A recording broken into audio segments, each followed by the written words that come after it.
They have yet to figure out why they lost November the 5th. Well, I'll tell you why they lost. A major part of it was because they have lost their ever-loving mind when they're allowing boys or men to shower with girls, to dress with girls, and to participate when it is very unsafe. It's not going to happen. I've got my first grandchild, Rosie Grace, and I promise you one thing, she's not going to participate in that, but she's going to have an opportunity to play sports because we're going to beat back these Democrats on this nonsensical nonsense that they keep pushing.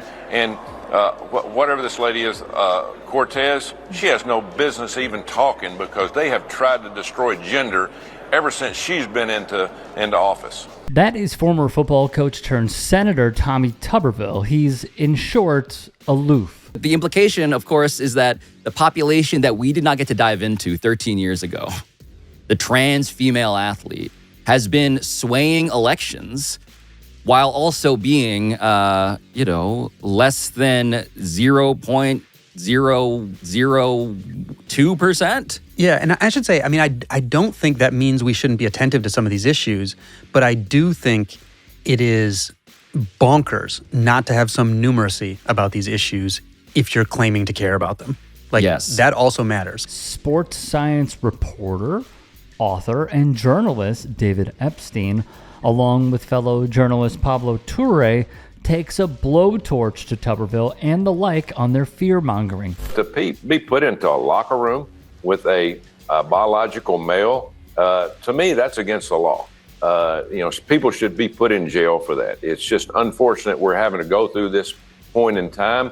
That's the reason we have to get this administration out of office, because everything they've touched, whether it's foreign relations, economy, anything to do with sports, they have absolutely ruined it. So we got to get back to common sense in this country, and we got to get back to fairness and give these young girls, women, an opportunity, because if we don't do that, if we don't make this change, we're going to start losing young girls at an age that parents aren't going to allow them to dress in dressing rooms, take showers with biological boys, or participate in a sport where they might be injured against a bigger, faster, stronger person. I reiterate, pure fear-mongering. If I could teach every journalist one, or just have them learn one thing, it would be put base rates in every story. When you talk about something happening, I don't care what it is. Find a statistic for how likely this thing, I don't care if it's fraud or winning an Olympic medal or whatever, find the base rate. How common is this thing? Let's help people be more numerate, right? Yes. Because that doesn't mean that they don't have to care about an issue because it's small, but perspective matters. How big an issue is this? How much time should be spent on it in Congress, right? Those things matter. I think no matter what you think should be done, those matter, and people don't really seem to have much of a clue about that. A very fair point, because as we brought to you not long ago, the numbers do not reflect the Republican strategy. How many athletes are there in the United States in NCAA schools? 510,000. How many transgender athletes are you aware of? Less than 10. Less than 10 Yep. out of 510,000? Yep. 510,000 athletes, 10 transgender athletes nationwide. Or less. That is Charlie Baker, the president of the NCAA, who laid the numbers out for everyone to hear. Amendment, co-sponsored by Senators Graham and Marshall, recognized that Title IX's role in protecting women in education and in sports. Under this amendment, educational institutions would prohibit from receiving funding if biological males are allowed to compete in women's athletics. This amendment safeguards fairness for equality for women. This amendment will ensure that education funding in the bill is properly directed to schools who are focused on COVID response and recovery rather than pushing a liberal agenda. I ask my colleagues to support this amendment. What's most frustrating about all of this is they don't have to serve the electorate and make our lives easier, because all the folks like Tuberville have to do is dangle the trans people are spooky carrot, and a larger portion of the populace just take the bait willingly. And it matters, by the way. It matters because we want sports and believe sports to matter. Yeah. The point of having this conversation we're about to have is not to say that this is a debate that is worthless because it affects so few people and because these are just sports. It's because we care about them. Yeah. And we want sports to be taken seriously, that we take this conversation seriously, and the complications contra the president that attend a debate that will get, I think, inconvenient if you're somebody who wants this to be politically useful to either side of this. But it is politically useful, right? Unbelievably politically useful. Bingo, bingo, bingo. It is politically useful for Republicans to know the numbers are not reflected with how much nonsense they spew on the subject because their careers quite literally depend on it. Thus, they utilize the issue. I met with a couple of generals this summer. Coach, we're spending more money on transgender restrooms than we are coverings for $100 million airplanes. That's not acceptable. Just going to state, there's absolutely no way this conversation took place. No chance. It's almost the old man yells at cloud meme in real life. I am left now reevaluating the legislation that is happening as we speak in Washington, D.C., reintroduced by Tommy Tuberville, again, former college football coach at Auburn, in a very on-the-nose enactment of the morality play we've been describing.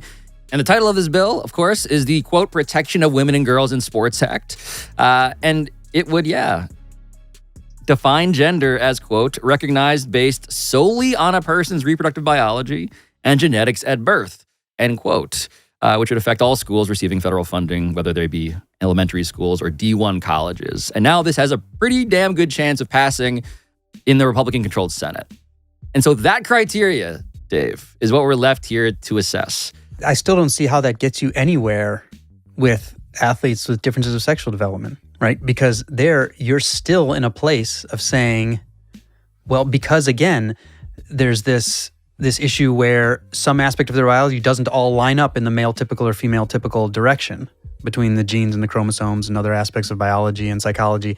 And so it doesn't really get you out of that, of having to sort of make some somewhat arbitrary policy of where do you draw the line for those athletes. That would obviously regulate transgender athletes. Yes. If a sports scientist is calling you out, well, what it shows is how Republicans and their voters continue to devalue the medical community's voices while simultaneously being the arbiter of truth when it's the furthest thing from it. Lastly, from David. Again, understanding that it's imperfect and that some people are going to feel unfairly treated. Right. But we are arguing, though, at the end here, that gender is actually not the bright line. What we're really talking about is hormone that should decide whether an athlete is in that top division, the open division, aka men's sports, or that secondary division, aka women's sports. Yeah. And again, not that testosterone is the only influence on sports and not that it is a perfect dividing line, but I think when you're trying to draw, for understandable reasons, a binary on what is sometimes messy biology, I think it's the best practical tool you got because it's not a spectrum and it is responsible for a lot of those differences. Pablo Torre Finds Out is quite honestly one of my favorite shows on the internet. I absolutely love what they are doing at Meadowlark Media. Please sub to the show's YouTube channel, or if you wish to listen, check out the show on Apple Podcasts. Hey, I appreciate you watching. Now, if you can, please do become a channel member by going to youtube.com/TYTsports and clicking the join button. If that's too much for you, you can just go to tyt.com/join to become a member.